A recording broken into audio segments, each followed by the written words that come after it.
ভাই বোনেরা, আসসালামু আলাইকুম। আপনারা গত কয়েকদিন ধরে খবরে দেখতে পাচ্ছেন যে আমাদের যে ওয়াসা আছে, ওয়াসার পাইপলাইন কেন্দ্রিক বেশ কিছু অভিযোগ এসেছে যারা ভোক্তারা আছেন তাদের কাছে। একটা কমন অভিযোগ হচ্ছে এবং এই অভিযোগগুলো কোনোটাই নতুন না। আমরা যারা বিভিন্ন শহরে বাস করছি, বাংলাদেশের সব শহরেই মোটামুটি কমন অভিযোগগুলো আছে। একটা হচ্ছে আমি হিসাব করি আপনার এই পানিতে গন্ধ পাওয়া যায়, দুর্গন্ধ পাওয়া যাচ্ছে একটা। দ্বিতীয়ত হচ্ছে যে পানিতে আইডেন্টিফাই করা যায় এমন কিছু ময়লা ভাসছে। তৃতীয়ত হচ্ছে পোকামাকড়ের ভিতরে আপনার কেঁচো পর্যন্ত পাওয়া গেছে এবং কেঁচোর মতো অন্য আরো কিছু পোকামাকড় দেখা যাচ্ছে এবং যেগুলো জীবিত। চতুর্থত হচ্ছে ক্রিমি টাইপের, ডায়রিয়ার পরে যে কৃমি হয়, এই কৃমি টাইপের কিছু জিনিস, ছোট ছোট পোকামাকড় পানিতে ভাসছে।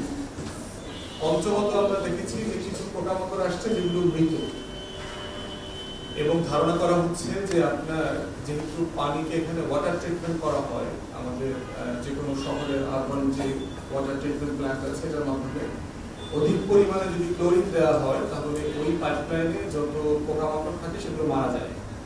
তো সেই মারা যাওয়ার পোকামাকড় যেমন আছে, আবার ক্লোরিনেরও অধিক পরিমাণ ব্যবহার করবার কারণে আপনার গন্ধ বেরোচ্ছে, ক্লোরিনের গন্ধ আছে। তো মোটা দাগে হচ্ছে এগুলো হচ্ছে অভিযোগ। এবং এই অভিযোগে আমরা কেন আসলাম? গত 16 বছরের ফ্যাসিবাদী আমলে আমরা দেখতে পেয়েছি যে বাংলাদেশে প্রকৌশলী তাকসিম নামে এক ভদ্রলোক এখানে দায়িত্বে ছিলেন ওয়াসা।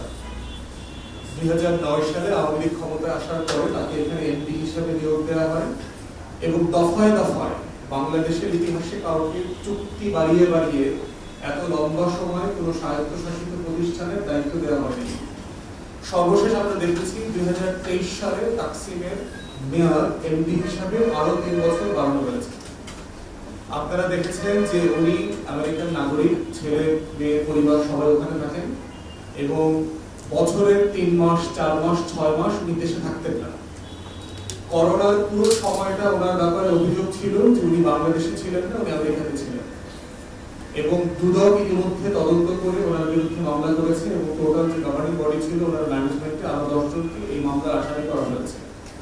অভিযোগ করা হয়েছে ন্যূনতম 5,000 কোটি টাকা লুটপাট করেছে তাকসিম এবং তার সমাজবাদী সিন্ডিকেট ছিল।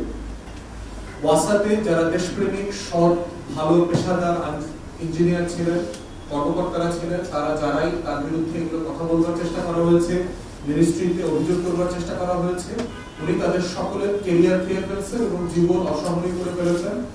অনেকে 24 ঘন্টার নোটিশে চাকরিচ্যুত করেছেন এবং পেনশনটা পর্যন্ত দেননি। সেই বাস্তবতায় আমরা দেখছি গত 16 বছরে আপনার প্রায় 25,000 কোটি টাকার বিভিন্ন প্রকল্প হাতে নেওয়া হয়েছে আওয়ামী আমলে। সেই প্রকল্পগুলো আসলে কি হয়েছে? আপনারা জানেন যে আমরা শ্যামপুরে এখানে একটা সুয়েজ প্ল্যান্ট, ট্রিটমেন্ট প্ল্যান্ট করা হয়েছে, চায়না সেখানে ইনভেস্ট করেছে। এই হাজার হাজার কোটি টাকার সিম্পলি কোনো হিসেব নিকেশ নাই। তাহলে অবভিয়াস কোশ্চেন হচ্ছে যে আজকে ভোক্তারা যেখানে এসে যে অভিযোগগুলো করছেন, এটা হিস্টোরিক্যাল রিয়ালিটিটা কোথায়, এটা শুরুটা কোথায় হয়েছে এবং কেন হচ্ছে? রাষ্ট্রের ট্যাক্স পেয়ারদের এত টাকা এত বছর ধরে খরচ করবার পরেও কেন এই সিম্পল ন্যূনতম অধিকার আমার দেশের নাগরিকরা পাচ্ছে না? ন্যূনতম বিষয়, একজন নাগরিক তার পানি খাওয়ার অধিকারটা হচ্ছে একটা ফান্ডামেন্টাল রাইটস। আমাদের কনস্টিটিউশনে খাবারের কথা বলা আছে, খাদ্যের কথা বলা আছে এবং এই খাদ্যের ভিতরে সলিড, লিকুইড সব ধরনের খাবার পড়ে। অতএব সেই বাস্তবতা আজকে সকালেও একজন সাংবাদিক ভাই উনি আমাকে পাঠিয়েছেন যে ভোক্তারা ওনাদেরকে পাঠিয়েছেন টেলিভিশন চ্যানেলে যে খাবারের পানির মধ্যে আপনার জোট পাওয়া যাচ্ছে, বিভিন্ন পোকামাকড় পাওয়া যাচ্ছে, সেগুলো নিয়ে। এবং একটা টিউবওয়েল, মসজিদের একটা টিউবওয়েল দিয়ে পুরো এলাকাবাসী, হাজার হাজার লাখ লাখ এলাকাবাসী একটা টিউবওয়েলের পানি ব্যবহার করছে। তাহলে ওয়াসাকে এখন আসলে কি করা দরকার? এবং আমরা যারা নাগরিক আকারে ভোক্তাদের জীবন মানকে সহনীয় করতে চাচ্ছি, যাদের আমাদের লড়াইটা হচ্ছে সেবা এবং সমস্যা সমাধানের রাজনীতি, ঠিক সেই জায়গা থেকে আজকে আপনাদের মাধ্যমে আমরা দেশবাসীকে, ঢাকাবাসীকে, নগরবাসীকে, বিভিন্ন এলাকাতে জানাতে যাচ্ছি যে আসলে এবি পার্টি কি বোধ করছে, কি করণীয় আছে। তো এই বিষয়ে আমাদের ফাইনাল প্রস্তাবনা তুলে ধরবার জন্য অনুরোধ করছি আমার বাংলাদেশ পার্টির যুগ্ম সাধারণ সম্পাদক এবং আন্তর্জাতিক বিষয়ক সম্পাদকের দায়িত্ব পালন করছেন ব্যারিস্টার নাসরিন সুলতানা মিলি। আমি ব্যারিস্টার মিলিকে বলছি বাকি প্রস্তাবনা তুলে ধরবার জন্য।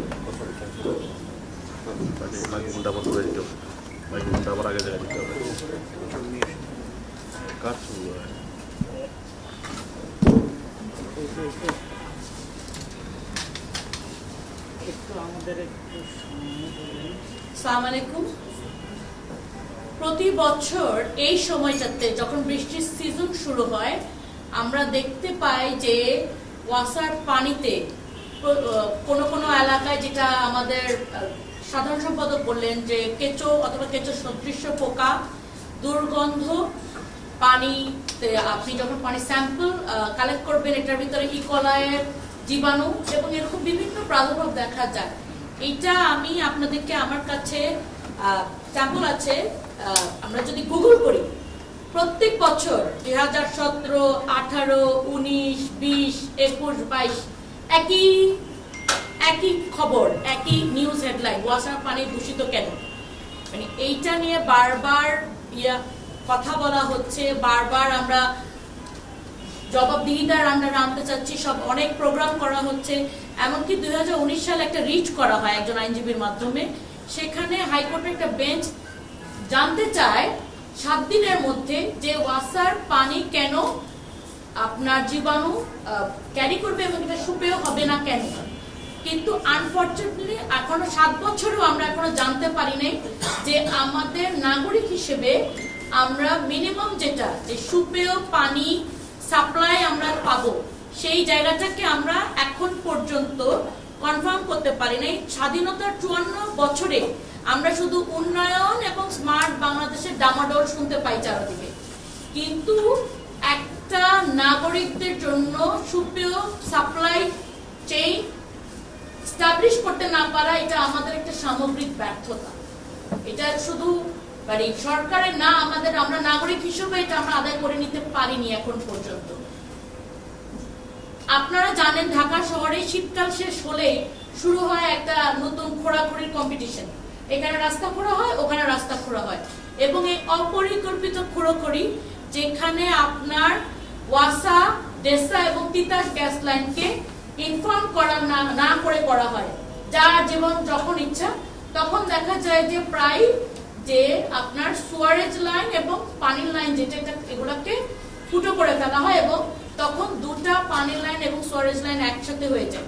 বিশেষ করে আমি একজন ধানমন্ডি 9-এর বাসিন্দা। আমার বাসায়, আমি একটা হাই রাইজ বিল্ডিং এ থাকি, ওই বাসায় 100 অধিবাসী আছেন এবং আমাদের ওই রাস্তায় আমরা 7টা বাড়ি কনফার্ম করা হয়েছে যাদের এই কন্টামিনেশনটা হয়েছে। তো 7টা বাড়িতে প্রত্যেকটি হাই রাইজ বিল্ডিং, আপনি যদি 100 জন করে মিনিমাম ধরেন তাহলে 700 নাগরিক গত 10 দিন ধরে জিম্মি হয়ে আছে আমাদের।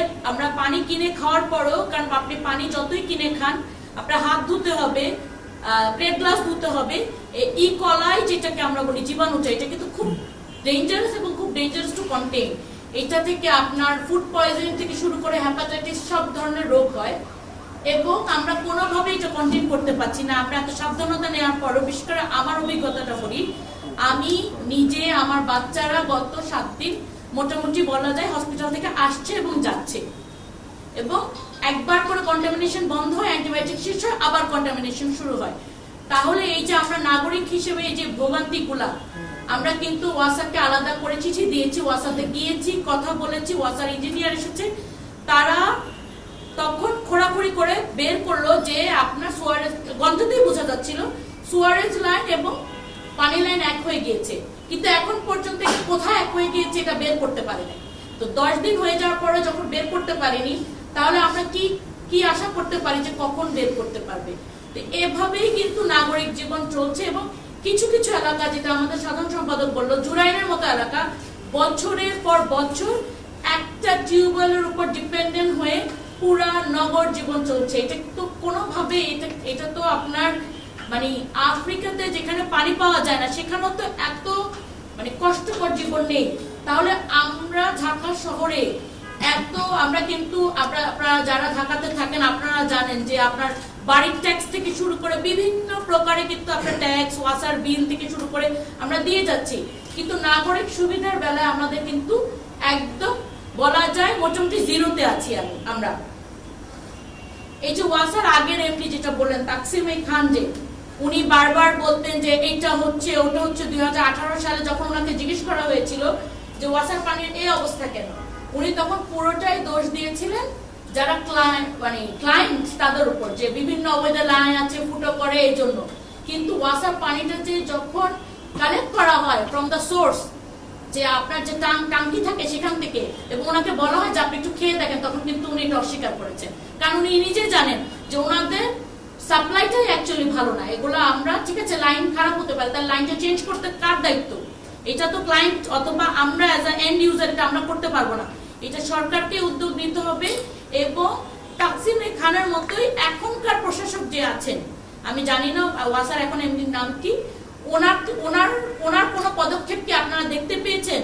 এই যে আপনার আজকে তো এবি পার্টি আজকে 20 তারিখ যেটা করছে সংবাদ সম্মেলন, আজকেই তো প্রথম এই খবরটা বের হয় নাই যে ওয়াসার পানিতে দুর্গন্ধ অথবা ময়লা। এটা গত 7-8 দিন ধরে আমি অন্যান্য বিভিন্ন খবর পত্রিকা ফেসবুকে দেখতে পাচ্ছি, বাট এখন পর্যন্ত ওয়াসার এমডির পক্ষ থেকে এটা সলিউশন করা নিয়ে অথবা এটা যে একটা ঠিক হচ্ছে না এটা ওনারা সরি এরকম কোনো বক্তব্য আপনারা কি পেয়েছেন? তো আমাদের যে জবাবদিহিতা যদি না থাকে, আমাদের এই যারা দায়িত্বে আছেন, তাহলে তো আমাদের জুলাই যে স্পিরিটটা, যে গণঅভ্যুত্থানের যে স্পিরিটটা, তাহলে তো আমরা সেই স্পিরিটটা কোথায় ধরে রেখেছি? তাহলে আমরা তো হাসিনার আমলেই আছি, তাকসিম খান বদলে তাকসিম খান আসলো। সেই জায়গা থেকে আমরা বোধ করছি যে দ্রুত ওয়াসার এমডি যদি উনি পারেন এটাকে সলিউশন করতে হবে, না পারলে যিনি পারবেন তাকে আসতে হবে। আমরা আহ্বান করছি শর্ট টার্মে অ্যাকশন নিয়ে, যেখানে পানি যেই জায়গায় লাইনগুলো সাবমার্জ হয়ে গেছে অথবা একসাথে হয়ে গিয়েছে সুয়ারেজ এবং পানির লাইন, সেই জায়গাগুলো আইডেন্টিফাই করে আলাদা করে পানির লাইনগুলোকে ওয়াশ করে সুপেয় পানি প্রদান করা হোক।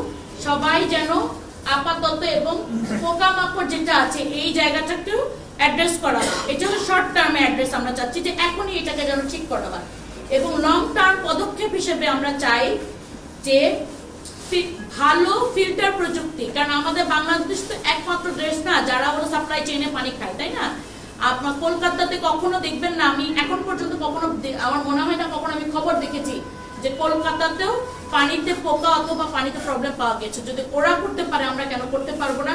প্রযুক্তি অ্যাভেলেবেল আছে, সেই প্রযুক্তি ব্যবহার করে লং টার্মে ফিল্টার প্রযুক্তি ব্যবহার করে সুপেয় পানি সাপ্লাই করা, ভালো সাপ্লাই চেইন মেনটেন করা। এইটা ইঞ্জিনিয়ার এবং টেকনিক্যাল টিম একটা গঠন করে প্রত্যেকটা এলাকা ভিত্তিক আলাদা আলাদা করে ভালো সাপ্লাই চেইন মেনটেন করতে হবে। যেগুলো পুরনো হয়ে গেছে লাইন সেগুলো রিপ্লেস করতে হবে, অবৈধ লাইনগুলোকে চিহ্নিত করে বন্ধ করতে হবে এবং সিটি কর্পোরেশনের সাথে প্রত্যেকটা সেন্টার যারা তিতাস বলেন, পেশা বলেন, ওয়াসা বলেন, তারা লিয়াজু করে এই যে আপনারা যে খোঁড়াখুড়ি সেগুলি করা, যেন অপরিকল্পিত খোঁড়াখুড়ির কারণে এই একই প্রবলেম প্রত্যেক বছর ঘুরে ঘুরে না আসে। এবং আমাদের একটা জিনিস আমরা কিন্তু জানি যে আমাদের পানির স্তর কিন্তু প্রতি বছর নিচে নামছে। তো এই জন্য আমরা বলবো যে পানিটা একবার ব্যবহার হয়ে গিয়েছে, বাইরের দেশে আছে, সেই পানিটাকে ডাবল ফিল্টার করে খাওয়া বাদে অন্য কাজে ইউজ করা হয়। তো সেই প্রযুক্তিটাকে ব্যবহার করা, যেন আমরা পানিটাকে রিউজ করতে পারি। এবং বৃষ্টির পানি আমাদের একটা খুবই রহমত আছে আমাদের এদেশে, আমাদের প্রচুর নদী নালা আছে এবং আমাদের এনাফ বৃষ্টি হয়। আমরা যদি বুয়েটের সাহায্যে বৃষ্টির পানি ধরে রাখার প্রযুক্তি ব্যবহার করি এলাকা এলাকা ভিত্তিক, আমার মনে হয় যে পানির যে অনেক সময় আছে যে সাপ্লাইয়ে পানি থাকে না অথবা ভালো পানি থাকে না, এই জায়গাটা থেকে আমরা উত্তরণ পাবো। এবং যখন যে এলাকায় পানি থাকছে না, পানির লাইনে পানি থাকছে না অথবা সুপেয় পানি থাকছে না, সেখানে যেন ওয়াসা ট্যাঙ্ক করে পানি সাপ্লাই করে, এই আহ্বানটাও আমরা করবো। ধন্যবাদ। আপনাদের যদি কারো কোনো প্রশ্ন থাকে তাহলে করতে পারেন। ব্যাপার হচ্ছে আপনার গত যখন 7 পোকা আগস্টের তখন ঢাকার মানে অবিভক্ত ঢাকা সিটি কর্পোরেশনের মেয়র ছিল, তখন কিন্তু বলছিল যে মেট্রো গভর্নেন্স যদি কায়েম করা যায় অথবা প্রতিষ্ঠা করা যায় তাহলে এই সুফলটা পাওয়া যাবে। আপনি যেটা অভিযোগ করছেন যে 41-এ আপনার লাইন কাটতেছে মানে তিতাস, এটা সিটি কর্পোরেশন জানে না, আবার ওয়াসা যখন কাজ করে তখন সিটি কর্পোরেশন জানে না। এই যে সমন্বয়হীনতার কারণে যে আমাদের নগর জীবনে ভোগান্তি, এইটা থেকে পরিত্রাণের কি উপায় আছে আপনাদের কাছে? আপনার একটা কথা আমি বলি, আমাদের এবারে যোগাযোগ উপদেষ্টা ঈদের সময় খুব সুন্দর একটা কথা বলেছে আমরা মন্ত্রণালয় হিসেবে কাজ করি না, আমরা একটা দেশ হিসেবে কাজ করেছি। আমরা সবাই সমন্বয় করেছি, যার কারণে এবার ঈদের যাত্রায় ভোগান্তিটা ছিল খুবই কম এবং যাত্রাটা এত সহজ হয়েছিল যে সব নাগরিকরা এটা অ্যাপ্রিসিয়েট করেছিল। তো ওইটাই আমি বলবো, আমাদেরকে দেশ হিসেবে কাজ করতে হবে, প্রত্যেকটা প্রতিষ্ঠানের সমন্বয় থাকতে হবে। এই সমন্বয়হীনতা যে আমি কি হনু আমি করে যাব, তাহলে কিন্তু আমরা এই ভোগান্তিটা বছরের পর বছর, এই যে আমি 2025 সালে সংবাদ সম্মেলন করছি, 26 সালেও করব, 27 সালেও করব, আমাদের কোনো অগ্রগতি হবে না। সুতরাং সমন্বয় করে করতে হবে, যেন সামনে এই জিনিসটা আমাকে অন্তত আমি 26 সালে বলতে পারি যে অ্যাটলিস্ট এই জায়গাটাকে আমরা উন্নয়ন করতে পেরেছি। আপা, বিষয়টা হচ্ছে আমাদের যে ওয়াটার রিসোর্স সেটা হচ্ছে নদী। সরি, আমাদের যে পানি, যে সাপ্লাই পানি, সেটার যে রিসোর্স সেটা হচ্ছে আমাদের নদীগুলো। ঢাকার আশেপাশের সমস্ত নদীগুলো থেকে পানিটা এনে আমাদেরকে রিসাইকেল করে খাওয়াচ্ছে। এই পানিটা যেখান থেকে আনতেছে সেখানে এটা দূষিত। আপনি দেখেন বুড়িগঙ্গা, শীতলক্ষা সমস্ত নদী দূষিত পানি। সেই পানি একে তো এইটা দূষিত, তারপর ঢাকা শহর যে সুয়ারেজ লাইনগুলো আছে এগুলো ব্রিটিশ আমলের লাইন, নতুন কোনো লাইন নেই, নতুন কোনো প্ল্যান নেই। এই সুয়ারেজ লাইন এবং পানির লাইন মিশে সমস্ত এলাকায় এইভাবে পানি দূষিত হয়। তাহলে এই ক্ষেত্রে তো আসলে ছোটখাটো কোনো পরিকল্পনা, ছোটখাটো স্টেপ, আপনি একটা জায়গায় হয়তো ভোগান্তির শিকার হচ্ছেন, এখন সেখানে ধরতে গেলে পুরো সুয়ারেজ লাইনকে ধরতে হবে। এইটার ব্যাপারে কোনো মাস্টার প্ল্যানের কথা বলবেন কিনা আপনারা? আমরা তো ওইটা বলেছি যে শর্ট টার্মে আপাতত সুপেয় পানি সাপ্লাই করা এবং লং টার্মে এটাকে নিয়ে বসা। আমাদের দেশে কিন্তু এনাফ টেকনিক্যাল মাইন্ডস আছে, আমাদের বুয়েটের যারা আছেন নগর প্ল্যানিং এ, তাদেরকে নিয়ে বসলে আমার মনে হয় এটা একটা সলিউশন বের করা অবশ্যই সম্ভব, কোনো কিছু আনসলিউবল না। কিন্তু প্রবলেম হলো আমরা আমাদের ওই ঘাস কাটতেও বিদেশ যেতে চাই, যে আমাদের দেশীয় যে মেধা এগুলোকে ব্যবহার করি না এবং আমরা একসাথে বসি না। ওই যে একসাথে বসার সমন্বয় করা, এই জায়গাটাতে আমরা যাই না, এবং সমন্বয় করলে আমার মনে হয় এটা আমরা সলিউশন করতে পারবো। আপনারা ওয়াসাকে কোনো লিখিত আবেদন করেছেন কি? জি আপা, আমি একটু বলতে চাই, আমি গাছ কাটতে বিদেশ যেতে চাই না। কুয়াশার যে পোকামাকড়, দুর্গন্ধ, এই যে দৃশ্য নিয়ে দেখা যাচ্ছে, কুয়াশার ভেতরে একটা বড় অদৃশ্য ভূত আছে।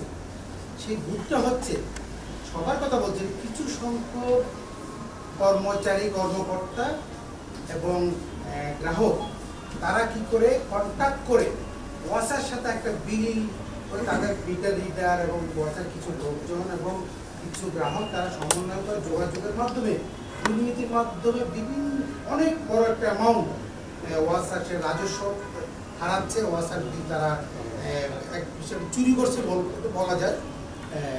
এই ব্যাপারে এবি পার্টি কোনো পদক্ষেপ নিয়েছে কিনা বা না নিলে নেবে কিনা?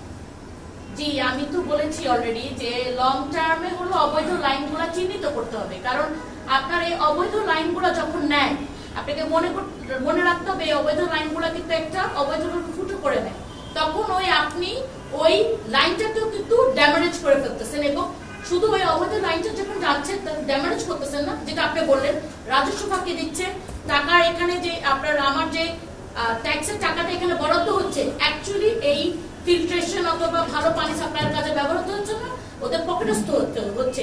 সেই জায়গাটা করাপশনটাকে তো অবশ্যই অ্যাড্রেস করতে হবে, এবং এবি পার্টি তো এগুলো নিয়ে বারবার বলে আসছে যে করাপশন বন্ধ না করলে আপনি যতই ঢালেন এটা একটা তলাবিহীন ঝুড়ি হবে। করাপশনটাকে অবশ্যই বন্ধ করতে হবে। ধন্যবাদ আপনাকে। করাপশনটা ঠিক এভাবে বলছি না, এটা আপনার ফুটা ভরার কথা বলছি না, ইজিলি ধরা যায়। এটা বুয়েট লাগবে না, মিটার লাগবে না, ইজিলি একটা বোঝা যাচ্ছে একটা 10 তলা বিল্ডিং আছে, এই বিল্ডিং কটা ফ্ল্যাট আছে, তার এই বিল্ডিং এর মিটার পানির বিলটা কত দেখলে স্বাভাবিকভাবে বোঝা যায় এই ভদ্রলোক চুরি করছে বা এই ওয়াসার অফিস লোকজন এখানে দুর্নীতির সাথে জড়িত। এই ব্যাপারে আপনার কোনো পদক্ষেপ নেবেন? এখানে কোনো মিটার দরকার নাই, কোনো গুলিয়া দেয়, খুব ইজি সিম্পল একটা ব্যাপার, একটা খুবই সিম্পল ব্যাপার। এই একটা বিল্ডিং এর সর্বনিম্ন কত বিল আসতে পারে, সর্বোচ্চ কত আসতে পারে, সর্বনিম্ন কত আসতে পারে, কিন্তু আসলে বাস্তবে কত আসছে এটা ধরা খুবই ইজি ব্যাপার। থ্যাংক ইউ ভাই, সত্য কথা বলেছেন। আসলে আমি এবং বিশেষ ভাই যারাই বলেছেন, মূল বিষয়টা হচ্ছে গভর্নেন্স, যে আপনি একটা জিনিস কিভাবে চালাচ্ছেন। সেটা আপনি একটা ছোট ইউনিয়ন পরিষদের সেবার কথা বলেন আর বড় রাজধানীর মতো একটা শহরকে পরিচালনা করা বলেন, দিন শেষে বিষয়টা হচ্ছে যে আপনি দেশটা কিভাবে চালাচ্ছেন।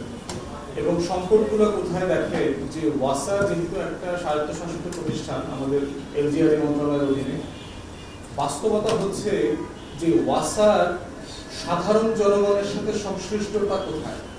ধরেন জুরাইনে যে আমার লক্ষ লক্ষ মানুষ, হাজার হাজার মানুষ একটা মসজিদের টিউবওয়েল থেকে বছরের পর বছর পানি উঠায় নিচ্ছেন এবং সেখানে একটা পেও করতে হয়, কারণ মসজিদেরও তো খরচ আছে।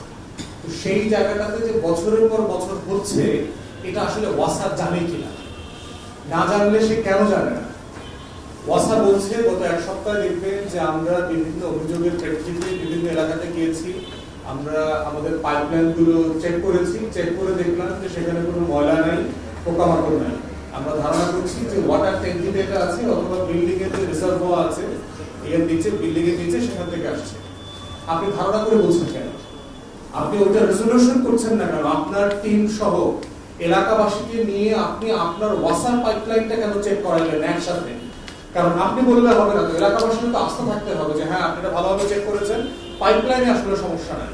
সমস্যা কোথায়? বাড়িওয়ালা। তো ঠিক আছে, সবাই মিলে বাড়িওয়ালার ট্যাঙ্কিতে যান, বাড়িওয়ালা রিজার্ভয়ার চেক করেন, সবাই মিলে করেন, ওইটার ভিডিও করেন, ভিডিও করে ভিডিও এভিডেন্স দেন যে আমরা এটা চেক করেছি, চেক করবার পর কিছু পাওয়া যায় নাই, আমরা বাড়িওয়ালার ট্যাঙ্কি চেক করে পোকা পাইছি, আমরা বাড়িওয়ালার মাটির নিচে রিজার্ভয়ার চেক করে এই পরিষ্কার হয়েছে গত এক সপ্তাহের মধ্যে, কিন্তু পুরো তাহলে কোথায় আছে এই জায়গাটা?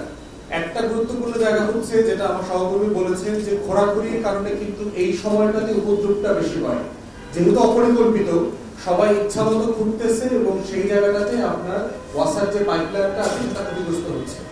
আমরা বোধ করছি যেহেতু এখন কোনো স্থানীয় সরকার নাই, আপনার ফ্যাসিবাদ বিরোধী আন্দোলনে সক্রিয় ছিল এমন কাউন্সিলরদেরকে যদি পাওয়া যায় বিভিন্ন শহরে, পৌরসভার, আমরা তাদেরকে বারবার বলেছি যে পরামর্শের উপরে ভিত্তি করে একটা কমিটি করে তাদেরকে নিয়োগ দেওয়া দরকার। যেখানে নাই সেখানে হচ্ছে নাগরিক সমাজের প্রতিনিধি আকারে দেওয়া দরকার, যারা গণশুনানির মাধ্যমে বিভিন্ন সেবাকে এনশিওর করবে, ওয়াসার সাথে বসবে, টেসার সাথে বসবে, বিদ্যুতের সাথে বসবে, তারপরে সিটি কর্পোরেশনের সাথে বসবে।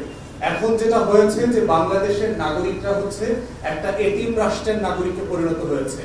তার কেন্দ্রীয় সরকারের সাথে স্থানীয় সরকারের কোনো যোগসূত্র নাই, তার অভাব অভিযোগ শুনবার মতো কোনো প্রতিষ্ঠান নাই। রাষ্ট্রীয় প্রত্যেকটা প্রতিষ্ঠান হচ্ছে লুটেরা প্রতিষ্ঠানে পরিণত হয়েছে। একটা দুইটা উপরে এমডি চেয়ারম্যান পরিবর্তন হয়েছে, কিন্তু নিচের যে সিন্ডিকেটের কথা ভাই বলেছে, অ্যাবসলিউটলি এই টোটাল সিন্ডিকেট হচ্ছে যারা লাইনম্যানের কাজ করে, বিদ্যুতে বলেন, পানিতে বলেন, গ্যাসে বলেন, টোটাল সিন্ডিকেট হচ্ছে লাইনের সিন্ডিকেট আর হচ্ছে বিল দেওয়ার সিন্ডিকেট। আপনি দেখবেন যে ভুতুরে বিল আসে, প্রায় আমরা শুনি 3 মাসের বিল 3 লাখ টাকা আসছে, অথচ আসার কথা 3000 টাকা। আপনি দেখবেন সাডেনলি আপনার গরমকালে একটা এসি চলে, সেখানে বিল আসে 11,000 টাকা, ডিসেম্বরে আসতো 33,000 টাকা। তো ডিসেম্বরেও 33,000 টাকা বিল আসার কথা না, তাহলে বিলটা কোথা থেকে আসছে? আবার আপনি বিল দিয়ে আসছেন, আপনার কাছে রিসিট আছে, পরের মাসে 3 মাসের বিল সহ বকেয়া রিসিট পাঠাইছে, তাহলে আবার লাইন কেটে দিচ্ছে। প্রচুর ব্যবসায়ীরা আমাদেরকে অভিযোগ করছে যেই লেভেলের ইউনিটে, তার ওখানে আপনারা জানেন যে থ্রেশহোল্ড আছে, যে কত হাজারের কত ইউনিট খরচ করলে আপনি কোন থ্রেশহোল্ডে পড়বেন। যিনি কম থ্রেশহোল্ডে পড়ার কথা, এইরকম একজন ব্যবসায়ীকে একটা উপরের থ্রেশহোল্ডে পাঠায় দিয়েছে, পাঠায় দিয়ে তাকে 23 লক্ষ টাকা বেশি গ্যাসের বিল দিতে বাধ্য করেছে। তারা বলে লোকজন নিয়ে আসছে, এখনই লাইন কেটে দেবো। এখন একটা রপ্তানিমুখী গার্মেন্টস ইন্ডাস্ট্রি যিনি হাজার হাজার কোটি টাকার ব্যবসা করেন, তখন তাকে চিন্তা করতে হয় যে আমি এখন 23 লাখ টাকা দিয়ে গার্মেন্টসটাকে বাঁচাবো কিনা, আমার 17,000 শ্রমিক আছে আমি তাদেরকে বেকার করে দিব কিনা। এইভাবে জিম্পি করে করে বাংলাদেশের প্রত্যেকটা রাষ্ট্রীয় প্রতিষ্ঠান একটা দৈত্য দানবে পরিণত হয়েছে গত 5 দশকে। এই দৈত্যটা সাগর সমান দৈত্যে পরিণত হয়েছে গত 16 বছরের ফ্যাসিবাদী আমলে। তাই ইউনুস ভাই এখানে কারেক্টলি পয়েন্ট আউট করেছেন, সমস্যাটা হচ্ছে গভর্নেন্স, যে আমরা আসলে শাসন করতে পারছি না, আমরা প্রতিষ্ঠান পরিচালনা করতে পারছি না। তাই আমার সহকর্মীর সাথে আমিও একমত যে বাংলাদেশের প্রত্যেকটা প্রতিষ্ঠানকে ওভারহলিং করা দরকার সিরিয়াসলি। পাইপলাইনে যেভাবে পোকা ঢুকেছে, আমাদের প্রত্যেকটা রাষ্ট্রীয় প্রতিষ্ঠানে এরকম কেঁচো আর কৃমিতে ভরে গেছে। অতএব ওয়াসার ডেসাকে যদি আপনি কেঁচো এবং পোকা মুক্ত তেলাপোকা মুক্ত করতে না পারেন, পাইপলাইনকে তেলাপোকা মুক্ত করা সম্ভব হবে না। ঠিক তাই এটা হচ্ছে বাংলাদেশের আগামী দিনের সেবা এবং সমস্যা সমাধানের রাজনীতি, যেটা এবি পার্টির পক্ষ থেকে আমরা বারবার বলছি এবং বারবার বলে যাব।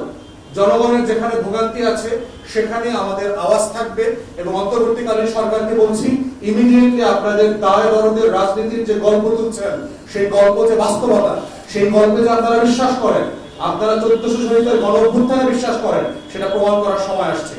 এই পোকামাকড়ের ঝামেলা থেকে হাসপাতালে যে লক্ষ লক্ষ মানুষকে ভর্তি হতে হচ্ছে, বাচ্চাদের ট্রিটমেন্টের পিছনে যে কোটি কোটি টাকা অপচয় করতে হচ্ছে ফ্যামিলিগুলো, তাদের পাশে এসে দাঁড়ান, সমস্যার সমাধান করেন, দায় নিতে শেখেন। দায় নিতে পারাটাই হচ্ছে রাজনীতি, দায় নিতে পারাটার নাম হচ্ছে সুশাসন। দায় না নিয়ে শুধু ওকে দায় দেওয়া, ট্রান্সফার করে দেওয়া, এটা ফুটবল খেলা না, এটা ব্রাজিলের টিম না যে আপনি সব পাশে শুধু খেলবেন। আপনাকে দোষ দেওয়া হচ্ছে, আপনি বিল্ডিং এর মালিককে চাপায় দিচ্ছেন, ট্যাঙ্কিতে চাপায় দিচ্ছেন, রিজার্ভারে চাপায় দিয়েছেন। এই ব্রাজিলের ফুটবল খেলা বন্ধ করেন, এটা নাগরিকদের জীবন মরণ ইস্যু। ইকোলাই সারা পৃথিবীতে একটা ভয়ঙ্কর ভাইরাস হিসেবে পরিচিত। বাংলাদেশের প্রত্যেকটা নাগরিকের বেঁচে থাকার অধিকারটা হচ্ছে ওই গণ অভ্যুত্থানের 1400 শহীদের সাথে প্রতারণা না করবার অধিকার। অতএব সেই জায়গায় আমরা অন্তর্বর্তীকালীন সরকারকে আহ্বান করছি, যা যা করণীয় ইমিডিয়েটলি করেন। যদি ক্যাবিনেট বসা দরকার ক্যাবিনেট বসেন, অন্তর্বর্তীকালীন সরকারকে বলছি ইমিডিয়েটলি করেন। দেরি করে আমার কোনো নাগরিককে আর ভোগান্তি বাড়াবেন না। সবাইকে ধন্যবাদ। আসসালামু আলাইকুম। ফর ভাই একটা প্রশ্ন আছে, সেটা হচ্ছে নিশ্চয়ই মনে আছে গত কয়েক বছর আগে মিজানুর রহমান নামে জুরাইনের এক সমাজসেবক, উনি ওয়াসার এমডিকে তাদের এলাকার যে পানিটা আছে ওয়াসার সরবরাহকৃত সেই পানিটা দিয়ে শরবত খাওয়াতে চেয়েছিল, নিশ্চয়ই মনে আছে। তো রিসেন্ট হচ্ছে বেশ কয়েকটি অভিযোগের প্রেক্ষিতে আমিও একটা বিশেষ প্রতিবেদনের জন্য যাই। শুধুমাত্র জুরাইন না, তেজগাঁও, মালিবাগ, মৌচাক সহ বেশ কয়েকটা, যাত্রাবাড়ি সহ বেশ কয়েকটা এলাকায় এই সমস্যাটা আছে। তো আমি এরপরে গেলাম হচ্ছে ওয়াসাতে, কিন্তু ওয়াসার সেখানে দায়িত্বরত কোনো কর্মকর্তা ক্যামেরায় কথা বলতে রাজি হলেন না।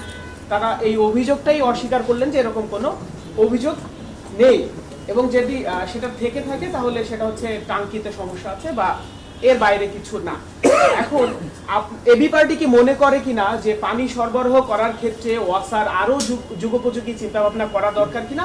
আর একটা সম্পূরক প্রশ্ন হচ্ছে, এবি পার্টি কি শুধুমাত্র প্রস্তাবনাতে সীমাবদ্ধ থাকবে নাকি কোনো কর্মসূচি দিবে? দেখেন, প্রথম কথা হচ্ছে আপনি মন্তব্য আকারে যেগুলো বলেছেন এগুলোর সাথে আসলে আমরা সবাই একমত, যেগুলো অ্যাড্রেস করলাম। দ্বিতীয়ত হচ্ছে যে এই যে সরকারি কর্মকর্তারা কথা বলতে চান না মাইকে, ক্যামেরাতে, এটার একটা বড় জায়গা হচ্ছে দুর্নীতির সাথে সংশ্লিষ্ট। কারণ যখনই কোনো কর্মকর্তা মাইকে কথা বলবেন তখন বাকিরা জানবে যে আসলে কে ভালো কে খারাপ, কে কত টাকা নিচ্ছে, এখানে পাইপ কাজ করতেছে না কেন, পোকা আসলো থেকে, ক্লোরিনের টাকা কয় টাকা দিয়ে কয় টাকার মাল এলসি করা হয়েছে, এগুলো সব খরচ বের হয়ে আসবে। থার্ড হচ্ছে যে আপনার যেটা বলেছি যে বাংলাদেশের প্রত্যেকটা সরকারি প্রতিষ্ঠানই হচ্ছে তেলাপোকা, কৃমি, কেঁচোতে আক্রান্ত হয়ে গেছে। এরা সবাই হচ্ছে ব্রাজিলের টিমের মতো শর্ট পাসে খেলে, শুধুমাত্র অন্যজনকে দোষ চাপায়া দেয়। তো সেই জন্য আমরা বোধ করছি যে প্রত্যেকটা প্রতিষ্ঠানকে ওভারহোলিং করা দরকার এবং জনমুখী করা দরকার। যে সরকারি প্রতিষ্ঠান স্থানীয় জনগণের সাথে গণশুনানির মাধ্যমে সিদ্ধান্ত নিয়ে রাস্তা কাটতে হবে, রাস্তা মেরামত করতে হবে, গ্যাসের লাইন ঢুকাইতে হবে, বিদ্যুতের লাইন ঢুকাইতে হবে। আমার মনে চাইলো আমি রাতের আধারে 3টার সময় গিয়ে দেখবেন বিভিন্ন এলাকাতে কাজ করে দিয়েছি, সকালবেলা ফজরের ওয়াক্তে দেখি বিদ্যুতের লাইন লাগাই দিচ্ছে। এখন কেন লাইন লাগাইতেছে? ওই যে চোরাই লাইন লাগাইতেছে। ওই সময় দেখবেন যে গ্যাসের লাইন কাটতেছে, পাইপ কাটতেছে। তখন কেন পাইপ কাটতেছে? কারণ এরা হচ্ছে অন্ধকারে চাতক পাখির মতো চলে, জ্যোৎস্নার আলোতে চলে। এরা ইলেকট্রিসিটির আলোতে চলতে অভ্যস্ত না। অতএব এই জ্যোৎস্নার আলোতে চলা তাকসিম খানদেরকে নতুন করে আইডেন্টিফাই করে প্রত্যেকটা প্রতিষ্ঠান ওভারহোলিং করাটাই হচ্ছে এখন আমাদের সমাধান। এটার জন্য গণশুনানি এবং নাগরিক বান্ধব প্রশাসন দরকার। এজন্যই আমরা বারবার বলেছি, আওয়াজ তুলছি। কর্মসূচি হচ্ছে যে এর বাইরে হচ্ছে আমরা ইতিমধ্যে বিভিন্ন প্রশাসনিক ইউনিটে যে যে এলাকাতে আপনার এই ঘটনাগুলো ঘটছে সেখানে আমরা চিঠি দেওয়ার চেষ্টা করেছি। আমরা ইতিমধ্যে ভাবছি যে আপনার এমডির সাথে আমরা ডেলিগেশন আকারে মিট করব, এই দাবিগুলো তুলে ধরবো। স্থানীয় জনগণ যে যে ইউনিটে যে রিজিয়নে ঝামেলাগুলো হচ্ছে, স্থানীয় যে ওয়াসার অফিস আছে সেখানে আমরা স্মারকলিপি দেব। ইতিমধ্যে এগুলো আমাদের সিদ্ধান্ত হয়ে গেছে এবং আপনারা এই অল্প কয়েকদিনের মধ্যে সেগুলো জানতে পারবেন ইনশাআল্লাহ। ধন্যবাদ।